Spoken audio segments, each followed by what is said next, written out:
Atenção, este é um vídeo feito a partir de um corte da live. Se você quer assistir esse conteúdo de primeira mão, você assiste às 6 horas da noite, de segunda a sexta, aqui nesse canalzinho. Todas as lives são apenas disponibilizadas para membros, então se você for ver a live por completo, você vai ter que ser membro. Ou se você quiser ver um vídeo específico antecipado, você terá que ser membro para poder acessar esse conteúdo, tá bom? Bom vídeo. A queda do orelhão no Brasil. Vocês, no momento atual, não fazem nem ideia do que diabos é isso e por que alguém utilizaria um telefone na rua para ligar para alguém que não é o próprio.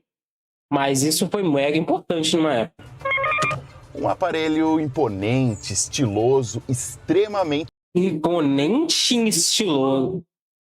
Imponente e estiloso. Você meteu muito louco. E apesar de nada discreto, se adaptou a toda e qualquer rua pelo Brasil afora. E se eu te disser que por trás dessa invenção brasileira existe uma história que mistura genialidade, fracassos e até crimes numa saga que percorre mais de um século? Já coloca sua ficha aí, porque agora você vai conhecer a trajetória desse aparelho que mudou a forma como o brasileiro se comunica. Um ícone das ruas, das filas e das fichas, o orelhão.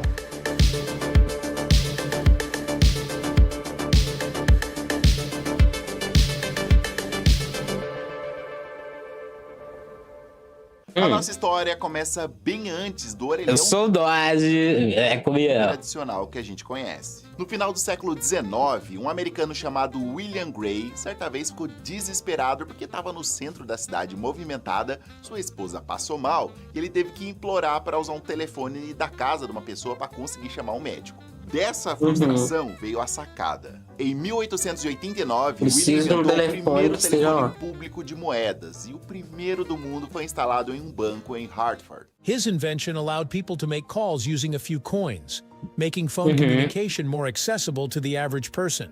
This marked the beginning of the public payphone system. Essas primeiras cabines, a maioria delas fechadas, se espalharam pelos Estados Unidos, Europa e viraram símbolo de Londres. E para falar, bastava uma moedinha.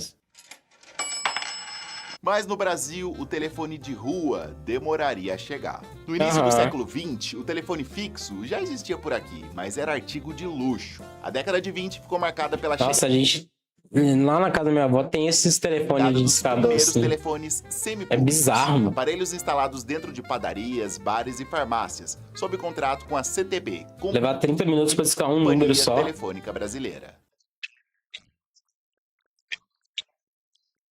Nossa, esses narradores de falta de vontade que parecem do Chapolin. Eram telefones de disco adaptados com uma caixa coletora de fichas, o que permitia qualquer cliente fazer chamadas pagas. A solução resolvia parte do problema, mas tinha seus efeitos colaterais. Muito barulho, filas enormes e quem queria usar precisava respeitar o horário de funcionamento do estabelecimento. Inclusive rolava muito dos donos controlar os horários de quem estava usando. Alô, Nas telefonista. décadas seguintes, a demanda por comunicação explodiu. São quilômetros e quilômetros de túneis e galerias que, como veias, dão vida à cidade. Essa é uma das 30 mil caixas subterrâneas da Telesp, onde trabalham 3.500 homens. O país crescia e as filas nos bares e padarias ficaram insuportáveis. A CTB começou a cogitar uma solução radical: levar o telefone para a calçada, disponível 24 horas. Surge então a necessidade de um telefone realmente público, disponível a qualquer hora. Mas a primeira tentativa foi um enorme fracasso e quase colocou fim ao sonho brasileiro de ter um telefone público nas ruas. Um orelhão de avenida não sabe na vida o que eu tenho de aguentar. Em 1971, a CTB finalmente decidiu colocar os telefones públicos nas ruas. Inicialmente foram instaladas 13 cabines de fibra de vidro e acrílico em São Paulo. Elas lembravam as cabines europeias, fechadas e com porta, o que dava mais privacidade. Mas estamos no Brasil, né? E essas cabines viraram tipo um forno, uma sauna.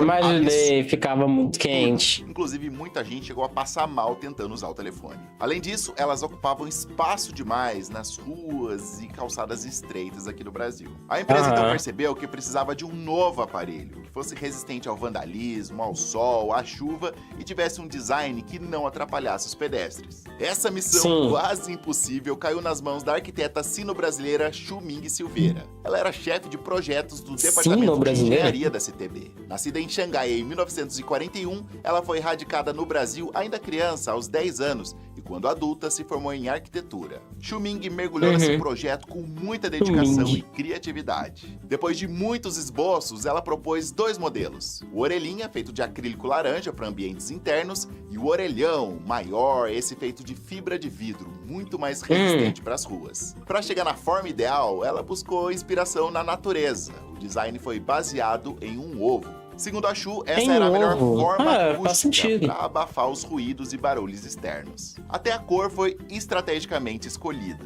Laranja vibrante, para realmente chamar a atenção e deixar o equipamento visível à distância. Além de bonito, o projeto atendia a uma lista enorme de requisitos. Resistente ao clima, baixo custo, facilidade de instalação e manutenção, durabilidade e boa acústica. Foi nesse momento que os primeiros orelhões como a gente conhece foram fabricados e estavam prontinhos para ganhar as ruas.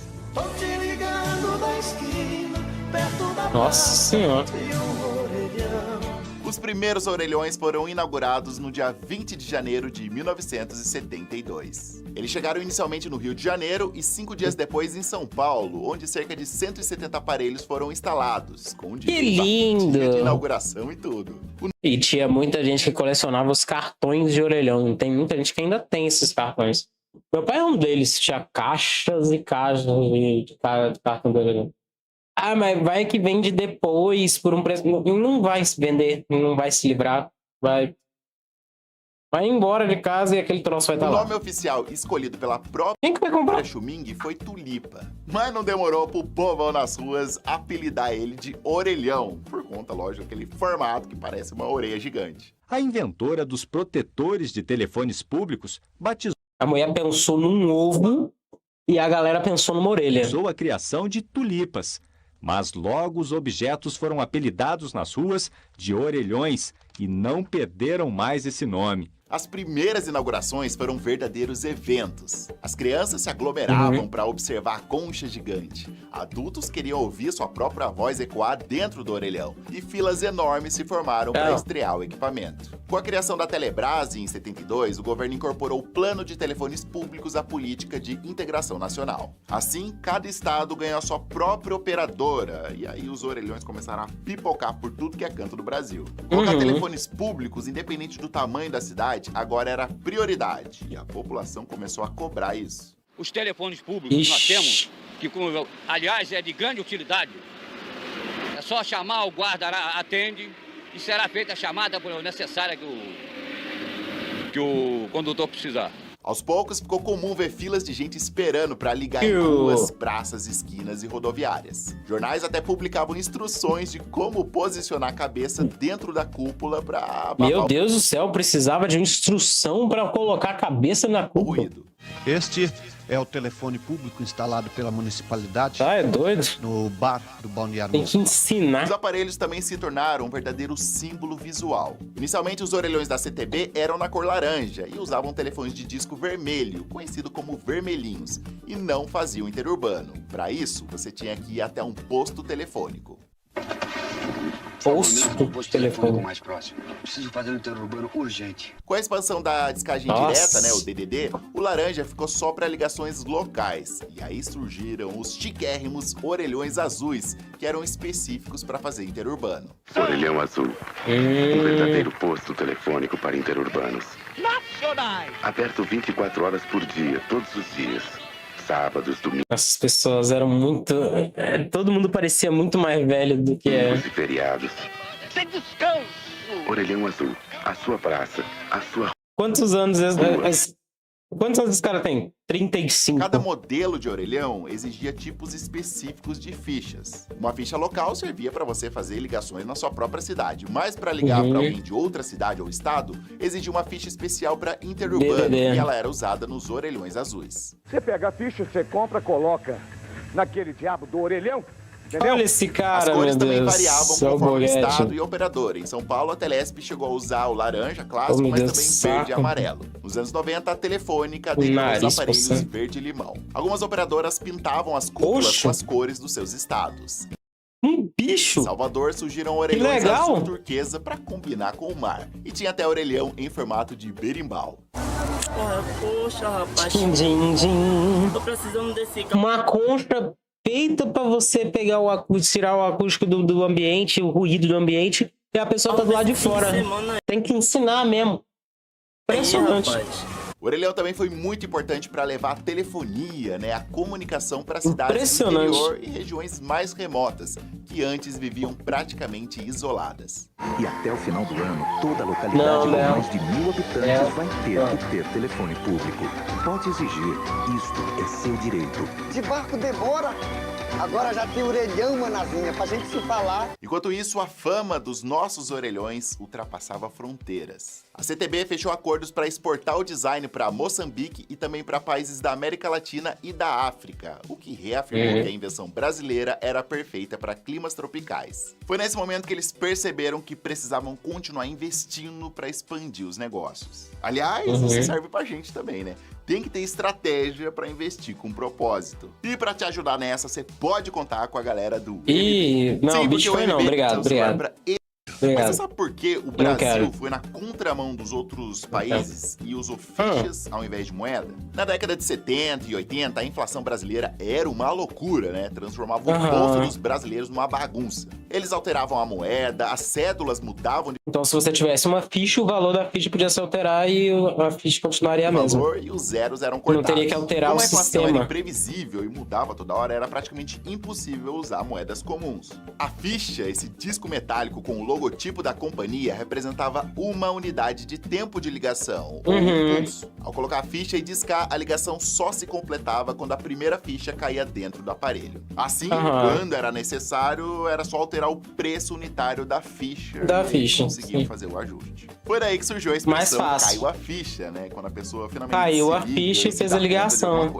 A praticidade de não depender do valor da moeda, mas sim apenas definir o preço da ficha, fez a redondinha funcionar como uma moeda paralela entre os usuários de orelhão. A ficha do orelhão aumenta 40% e passa de 5 para 7 centavos. Muita gente comprava uma... Nossa, que perigo! De 5 para 7 centavos, hein? De ficha, que loucura! Colocava no bolso. Tinha até porta-ficha. Muita gente não saía de casa sem as suas fichas no bolso. Naquela época, a gente tinha que recorrer ao telefone público. E a gente precisava sair já da redação com um monte de ficha no bolso. Era equipamento básico. Os orelhões se multiplicavam por cada canto do Brasil. A aceitação era ótima. Milhões de fichas eram vendidas todos os dias. Parecia que nada podia dar errado, mas foi bem aí que começaram os maiores problemas. Os celulares.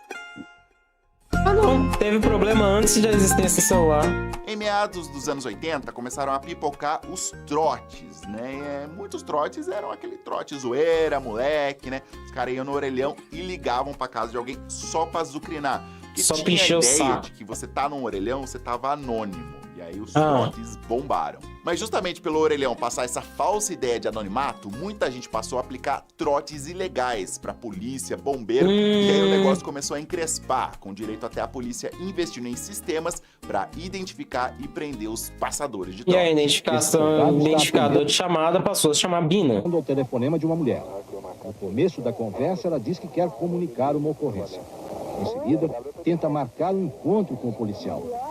Quando o PM percebe que é mais um trote, estende a conversa. Ele quer ganhar tempo para localizar a chamada. Umas 3 horas da tarde, tá bom? Isso, já tá. E aonde? No local, os PMs detêm a estudante Enilde Severina dos Santos, de 18 anos. Ela nega o trote e diz que estava apenas falando com um amigo. Eu não fiz nada. Não fiz nada. Tá passando um trote? Não, trote não, tá passando trote. Os policiais colocam os estudantes na viatura moça, você marcou um encontro policial, ele encontrou você. O problema é que ele foi trabalhar, né? Prisão de até 6 meses para quem passa trote na polícia. No caso de Enilde, os policiais registraram a ocorrência e ela acabou sendo liberada. Além dos trotes, eram comuns também as falcatruas para burlar o sistema. Hoje vamos falar de uma coisa muito séria, o golpe do telefone. Um golpe muito comum era entupir, né, aquela fenda de retorno da ficha com um chiclete, alguma outra coisa, impedindo que ela caísse totalmente. Criança. E aí, ao final da ligação, você conseguia puxar ela pra usar de novo. Os caras inventaram também ganchos para pescar as fichas dentro da caixa coletora. Isso sem falar nas muitas fichas falsificadas que abarrotaram os orelhões. E além das falcatruas, o vandalismo se tornou um problema crônico. Mesmo projetados para resistir, muitos aparelhos foram depredados. Em 79, todos os meses, mais de 600 orelhões eram depredados só em São Paulo. À toa, cara. Só de ridículo. Morrem nas ruas da nossa cidade. Morrem. Nenhum de morte natural. Enquanto a gente dorme, eles são covardemente espancados, violentados, assaltados, vítimas da brutalidade e da ignorância de quem não sabe que um dia poderá precisar deles. Em 1984, esse número triplicou e em 89 já eram 6 mil aparelhos destruídos por mês em São Paulo. São Paulo detém o vergonhoso recorde de destruição de telefones públicos. 200 aparelhos por dia, 6 mil aparelhos por mês. Com o que se gasta em consertos, poderiam ser instalados 7 mil novos orelhões na cidade. O vandalismo é crime. No início dos anos 90, novas fraudes com as fichas foram pipocando pelo Brasil afora. E aí as empresas perceberam que precisavam fazer algo urgente. Foi aí que, aproveitando a conferência Eco 92, a Telebrás introduziu os primeiros cartões telefônicos. Os cartões telefônicos. Uma sofisticada rede de comunicação de dados para atendimento dos seus grandes clientes. Ficha já era. E os primeiros telefones públicos a cartão. O objetivo de trocar as fichas pelo cartão era óbvio, modernizar o sistema, reduzir o trabalho de coletas de ficha, que era muito caro, e acabar com as fraudes. Os cartões eram pré-pagos, né? Você comprava no bar, na padaria, na banca, e cada um tinha uma quantidade de créditos que eram debitados automaticamente durante a ligação. Era o suprassumo da tecnologia.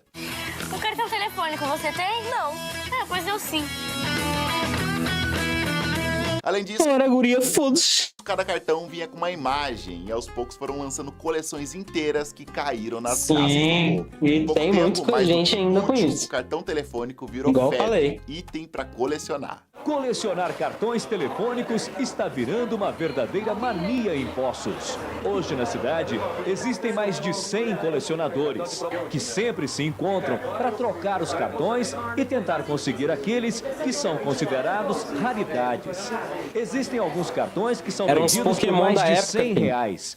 É o caso, por exemplo, deste da Oktoberfest de 92. Em comparação com as fichas, os cartões eram mais modernos e seguros. Mas não demorou para os caras inovar no trambique. Em 95, porque é brasileiro, em São Paulo explorava uma falha na memória dos telefones. Os caras descobriram que dava para fazer longas ligações interurbanas sem gastar crédito. A fraude causou prejuízo milionário à Telesp e levou 2 homens à prisão. A troca dos velhos orelhões à ficha por modernos aparelhos de cartão magnético já custou 10 milhões de reais à Companhia Telefônica Paulista.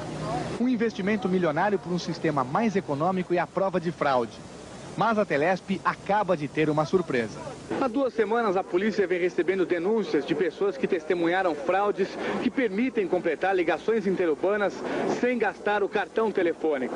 Durante o fim de semana, policiais disfarçados deram um plantão aqui na Praça da Sé, no centro da cidade. 2 rapazes foram presos em flagrante aplicando o golpe.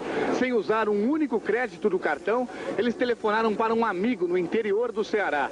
A conversa já durava 15 minutos quando os policiais anunciaram a prisão. Golpes do tipo apertar teclas durante a chamada para suspender a contagem de crédito se espalharam como lendas urbanas, enquanto pessoas afirmavam que, dependendo do aparelho, a falcatrua funcionava numa boa. Tinha também o trambique de você raspar a parte de trás do cartão telefônico, né? E muitos camelôs passaram a vender cartilhas clandestinas com macetes para você burlar o orelhão. Enquanto isso, rolava a migração de fichas pelo cartão. Em 97, com a Lei Geral de Telecomunicações, as fichas foram oficialmente descontinuadas. Hoje em Natal funcionam 1.171 orelhões, que sofrem constantes depredações. Esses orelhões serão gradativamente desativados. Outra revolução que aconteceu nessa época. Os orelhões passaram a receber chamadas. Sim, até então eles só faziam chamadas, mas aos poucos novos orelhões passaram também a receber ligação, o que era uma mão na roda pra você combinar. É verdade, você falava né? assim pra pessoa, ó, 10h30, liga no orelhão do bar do seu Zé que eu vou estar por lá, eu vou atender. A galera usava o número do orelhão também como telefone de recado, né? Se não tinha telefone em casa, passava o do orelhão do boteco mais próximo, tava tudo certo. A liga do outro eu tô aguardando. As pessoas não estão... Tocou! Alô, Marco Aurélio? Agora 45 mil orelhões da Telesp também recebem chamadas. Até dezembro serão 93 mil. Em 1997 foi inaugurado o essas primeiro propagandas orelhão pra exageradas. surdos. O Rio de Janeiro lança em primeira mão o telefone público para surdos. Com a ajuda de um aparelho, o deficiente faz a ligação sem problema. Para fazer a ligação, o deficiente auditivo precisa primeiro observar a luz vermelha. Ela acende quando a linha está livre. Depois, é só colocar o cartão e discar. A luz pisca para avisar que a ligação foi completada. O deficiente coloca o telefone neste aparelho e pode se comunicar normalmente. A única exigência é que a outra pessoa também tenha o aparelho. Nessa época, os orelhões já faziam parte. A única exigência é que ela pague 500 conto num aparelho do outro lado. Da cultura de modo geral. E virou protagonista até no futebol. No Canindé português em Santo André, Ivan é lançado por Zeca e chuta cruzado entre as pernas do goleiro Enio. Depois corre para o Olheirão para avisar a mamãe. Santo André 1-0. Nossa. Enquanto isso, as reportagens com Maurício Kubrusli no Fantástico tentavam prever como seria o orelhão do futuro. Até mesmo na hora de fazer a tradução, ela fala em espanhol e o computador traduz direto para inglês. Aqui. Aqui.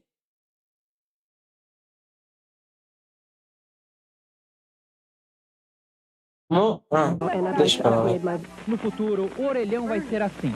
Tomara que ninguém estrague, como ainda fazem hoje. Vale lembrar que os orelhões também se tornaram palco de conflitos sociais e até crimes. Eram muito comuns brigas, xingamentos e muita confusão nas filas quando alguém queria falar demais ou furava a fila. Enquanto isso, quadrilhas usavam o telefone público para se comunicar. E numa época antes do celular, isso ajudou na explosão de casos de sequestros no Brasil, quando os bandidos usavam o orelhão de forma anônima para pedir resgates. Eles vão entrar até domingo em contato e negociar com a família. E do contrário, se não entrar, nós vamos sair para as ruas e vamos solucionar o caso. Aumentaram também os casos de falso sequestro, o que levou as autoridades a começar a rastrear as ligações de alguns orelhões, gerando discussão sobre privacidade. Estou falando de um telefone público, Sr. Hunter. Portanto, quando o tenente localizar esse telefonema, encontrará uma velhinha aqui falando sobre bom comportamento com a filha. Aliás, mesmo com a chegada, leve ali popularização das linhas residenciais, usar orelhão também era um sinônimo de privacidade. Sim, porque ter uma conversa mais íntima ou confidencial no telefone fixo era complicado, porque os telefones geralmente ficavam na sala, né? E todo mundo podia ouvir a conversa, ou então a pessoa tinha uma extensão, aí o outro ia lá ouvir a fofoca inteira. O que tornava o orelhão uma espécie de telefone em aba anônima. Eu tô te ligando aqui de um orelhão. Durante os anos 90 e 2000, os orelhões passaram a enfrentar outro problema, a falta de manutenção. Muitos aparelhos quebrados ficavam semanas, às vezes meses. Regaçadíssimo. Tem orelhão, o serviço público chegou aqui. Tá aqui, ó. Rapaz, mas, olha lá.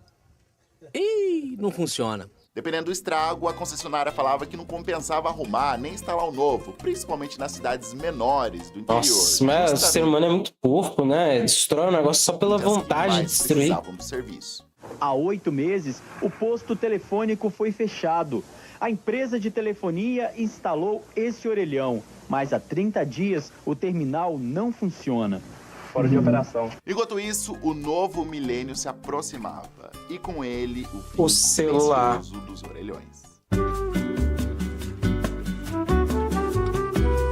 Afinal, não precisava mais, né? No início dos anos 2000, os orelhões ainda eram populares. Existia demanda, né? Então as empresas continuavam investindo. A Telefônica em São Paulo trabalhou. E hoje, em todas as cidades, você não anda mais de 300 metros para achar um orelhão. Além das ruas, muitos comércios continuavam usando, né?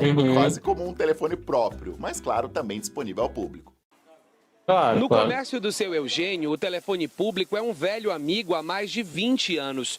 O aparelho serve para receber pedidos e agendar entregas de mercadorias. Porém, as linhas o moço usou não só orelhão, mas olheiras. São mais acessíveis, mais baratas, não dependiam mais do consórcio. Então foram ficando cada vez mais populares. Quase 500 mil habitantes, um quinto da população, tem telefone particular.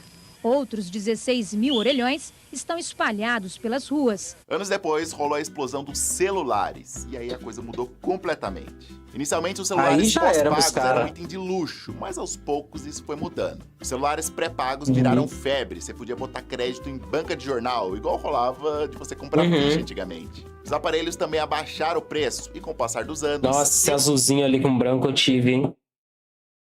Comenta aí se você teve algum desses. O celular finalmente era possível. Esse aqui também tive, rosinha. Esse objeto de uso público vem perdendo espaço para um aparelho bem pequeno, que cabe na palma da mão, o telefone celular. E aí vem um maluco e pega esse celular na mão dela. A venda de celulares crescia, o número de orelhões despencava. Em 2011, ainda existiam cerca de 940 mil telefones públicos no Brasil. Em 2021, esse número despencou para 188 mil. No ano passado, registraram 66 mil orelhões, sendo que muitos deles sequer funcionam. Os orelhões nem vale a pena ter esse trem na rua. Muitos nem são usados e quase metade faz apenas 2 ligações durante o dia inteirinho. É por isso que está em estudo um plano de aposentadoria para boa parte dos telefones públicos brasileiros. Em 2012, a Anatel obrigou a Oi a fornecer ligações de graça de todos os seus orelhões, depois que a empresa não atingiu a meta de disponibilidade de telefones públicos em 15 estados. Sério? Foi divulgada hoje a lista dos municípios onde as chamadas originadas de orelhões da Oi para telefones fixos devem sair de graça. Cada vez mais obsoletos, surgiram vários projetos para tentar reinventar o orelhão. Em algumas comunidades, aparelhos desativados foram reaproveitados como mini bibliotecas ou pontos de troca de livros. Os projetos de Wi-Fi foram outra tentativa de uma sobrevida. Em 2012, testaram os novos orelhões que tinham internet, algo que acabou não pegando. As cabines, além da linha telefônica fixa, possibilitam o acesso a uma rede Wi-Fi em um raio de até 50 metros. Mais de 50 anos se passaram desde a chegada... Pra que ela vai precisar do telefone ali se vai ter Wi-Fi, mano? Orelhões no Brasil. Hoje em dia, se você passar por algumas ruas, pode ter a sorte de cruzar com um ou outro aparelho. Alguns funcionando, a maioria não, mas eu acho legal ver que alguns ainda resistem. Mas até esses bravos remanescentes estão com os dias contados. A partir de janeiro agora, os orelhões serão retirados das ruas de São Paulo. Um movimento que deve acontecer em outros estados também. Meus amigos, os orelhões que fizeram parte da rotina de não funciona mais, não vale a pena mais. O país estão prestes a desaparecer. A partir de janeiro de 2026, a operadora responsável pela manutenção dos aparelhos telefônicos em São Paulo já poderá retirá-los das ruas. E apesar da sua presença discreta hoje em dia, a história do orelhão continua viva. Expressões como caiu a ficha são faladas até hoje. Histórias de filas, trotes, encontros e desencontros ainda o ecoam em conversas de bar e rodas de amigos. Foi também um aparelho que democratizou a comunicação num país onde ter telefone em casa era privilégio de poucos. Por isso, toda vez que você estiver caminhando pela rua e vê um desses, chega perto, relembra. Esse aqui correu para que o celular engatinhasse, mas ainda assim o fim era previsível, né? Uma vez que você tem acesso à comunicação integral, se você tem como se comunicar o tempo todo com as pessoas, você não vai precisar mais de um meio público para isso. Lembra como era? Tira uma foto. Que se você viveu a era dos orelhões, você viveu uma parte inesquecível da nossa história. Inesquecível. Porém, não tão viável, tá? Todo mundo sauda o antigo como se ele fosse melhor do que os momentos atuais, mas não. O orelhão ele serviu ao seu propósito, porém ele não era nada prático. Hoje em dia o pessoal nem tem fixo. Quem tem fixo hoje em dia, mano? Tá doido?